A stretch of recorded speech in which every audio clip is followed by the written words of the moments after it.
It is finally here and she is broken. I'm going to try and get this video out as quick as possible as she's just been leaked and I want to be the first one to cover her. Hello there, Flip here, and today one of the best data miners or leakers, Foul, has come back, and yesterday they released details on Skirk's full kit, including her talent scalings as well. So we're going to be taking a look at what's possibly the most broken kit for a DPS we've received in 5.0. This really is the version of power creep, but before we do that, as always, if at any points during the video you're entertained or informed, make sure to drop a like and even consider subscribing, as I talk on various topics regarding Genshin's meta and I'll try to keep you updated. Channel members, thank you all so much for the continued support, it means the world to me. Also, no sponsors on this video, you're free. So with that, let's begin. So to put her kit as simple as possible, she's going to be the normal attack spamming, sword slinging character we all expected, and also as expected she's going to be an on-field cryo DPS who uses a sword. She's kind of like a Malvika in a way, but not really, and as most people expected, you're mainly going to be using her in freeze teams because of the way her kit works. But unlike someone like Ayaka, she doesn't need enemies to be frozen for a long time. Just triggering it seems to be more than enough to get the full benefits of her kit. Normally I would start by talking about Skirk's normal attacks, but I guess it'll make more sense if I talk about her energy mechanic now, so you can understand the rest of her kit. Like how Malvika uses Fighting Spirit as an energy source instead of elemental energy, Skirk is going to use something called Abyssal Might, or at least that's what the English translates to. But unlike Malvika, who caps out at 200 Fighting Spirit, Skirk's cap will be set at 150. This mechanic gives Skirk full synergy with the gallery set. It's going to be by far her best set, and with Abyssal Might, the way you build it up is that characters will generate one Abyssal Might whenever their burst or skills hit an opponent. And if you are a cryo character, you will generate 3 times the Abyssal Might. So Escoffier and Shenhe synergy, we love to see it. I did make a quick chart showcasing the amount of Abyssal Might that gets generated depending on your off-field units, and as you can see, Escoffier gets 69 Abyssal Might, which was definitely intentional because she gets an initial hit on her skill and burst, and then 21 off-field hits. So she's by far the best battery for Skirk. So I would really recommend trying to pick her up to make Skirk feel a little better to pilot. Although as you can see, there are other options. Xingqiu at C6, even without being a cryo character, generates a fuck ton of Abyssal Might. Zejef might have been onto something. And then the other characters like Rosaria and Citlali also generate a decent amount. Yelan with 13 waves of her skill also generates around 40, which is nice. But by leaps and bounds, Escoffier is going to be the best. And if you're wondering why this is important, well, let me tell you. Skirk also has a mechanic called Abyss Dwelling Points that makes her skill state stronger. It will make sense later. And when casting her elemental burst that is essentially just a cryo nuke, Skirk will gain Abyss Dwelling Points equal to the amount of Abyssal Might consumed 1-to-1. So if you cast your burst with 150 Abyssal Might, Skirk will gain 150 Abyss Dwelling Points. And that is also the C0 cap, so you can't get any more. And now we can finally get to explaining why both of these matter by going over her elemental skill, in which Skirk will consume all her current Abyss Dwelling Points, dealing an instance of AoE cryo damage, and then depending on the amount of points consumed, you gain additional effects. If you consume 0 points or more, so literally everyone, Skirk will gain a cryo infusion that can't be overridden. So again, to all the C6 Bennett deniers, where are you? If 75 points or more are consumed, Skirk gives herself 30% attack speed. And I don't think I mentioned this, but Skirk has a lot of multi-hits in her attacks, and she has a 6-stage attack string that ramps up in damage as you go along, kind of like Yumiya. So you don't want to play her in melt teams that much, as they're most likely going to give her a special ICD for her multi-hits, and the individual hits have quite low multipliers regardless, so you don't benefit that much from using melt anyways.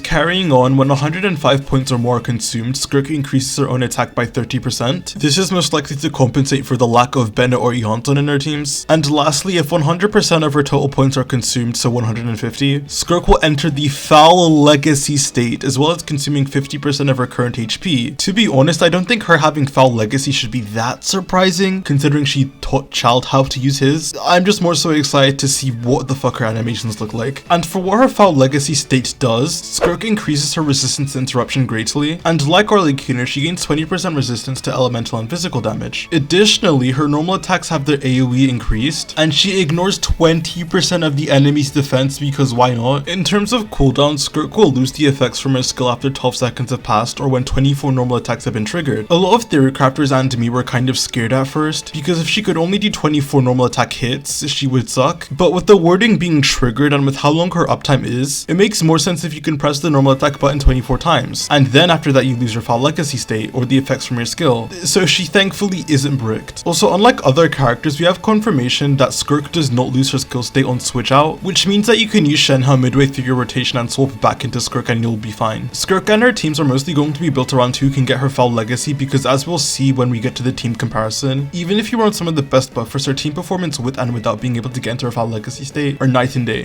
For Ascension passives, her A1 basically gives you 20% extra Abyssal Might for free when using freeze teams, and for her Ascension 4 passive, depending on the stage of Abyssal Might you have, Skirk will gain crit rate and you also just get another AoE cryo nuke after launching 12 normal attacks, because why not? Also, something I found cute is that like with Child, she has an additional passive that increases the elemental skill talent by 1 for every party member, but this is a lot better than Child's that increases normal attacks, because this will buff Furina and Escoffier, where Tartaglia's kind of does nothing. So that is Skirk's kit. The way you're going to play her is by using your elemental burst at the start of your rotation to gain points. Use all your other characters' off-field abilities to build up Abyssal Might for your next rotation. Use Skirk's skill and then just go fucking crazy with the normal attacks until you launch all 24. Cast your burst at the end of your field time and then just restart your rotation. So with this kind of kit and with her trying to build up her Abyssal Might or points, there are a few synergies and teams that you can obviously tell they're trying to get at. Escoffier, Furina is going to be her main core, giving you both healing and Furina's damage amp, as well as being able to trigger freeze for more points generation. In the last slot, looking at Vomfi's calculations, which should be up on screen now, running Shenhe in the last slot is going to be your best bet, with Yu'lon for double Hydra teams being a close second, at least in single target. And oh my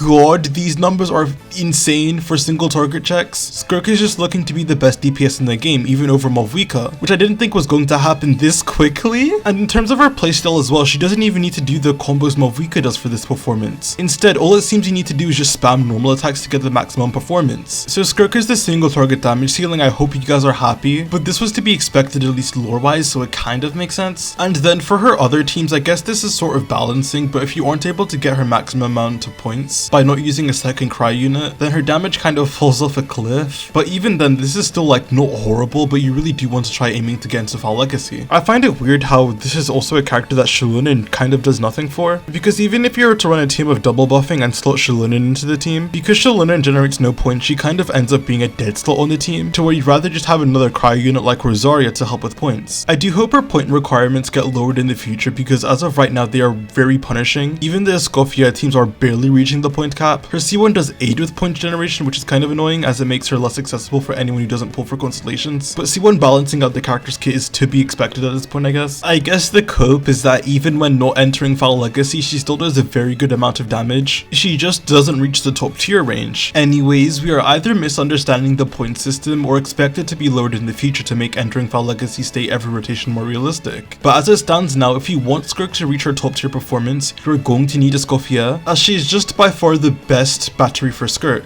unless you're weaving with the high constellation Xingqiu. One thing I thought of actually while talking is that her point generation doesn't seem to have a cooldown, so maybe hitting enemies in AoE makes her points go up faster, and therefore characters like Escoffier and Xingqiu won't scale up that well in AoE, as their damage is mostly single target, but characters like Rosaria, Shenhe, and Citlali who have pretty good AoE will scale a lot better, and make Foul Legacy easier achieved that way. That would make a lot more sense actually, we'll see in the upcoming weeks, if Foul decides to drop anything else. So yeah, Skirk is looking to be one of the most insane damage dealers in the game, reviving Frieza, and it doesn't seem like you'll be able to go wrong with pulling her. She also looks to have one of the most fun playstyles in the game at the cost of not really having skill expression, as you just spam normal attacks. But with that, thank you guys so much for watching. If you enjoyed the video, make sure to like, subscribe, and comment your thoughts on Skirk's kit, as I love to hear and respond to almost every single comment. Channel members, I love you all and appreciate the support, it means the world to me. Happy April Fools! Make sure to get in on the joke in the comments, please. Thanks again for watching, and I'll see you guys on the flip side. Peace.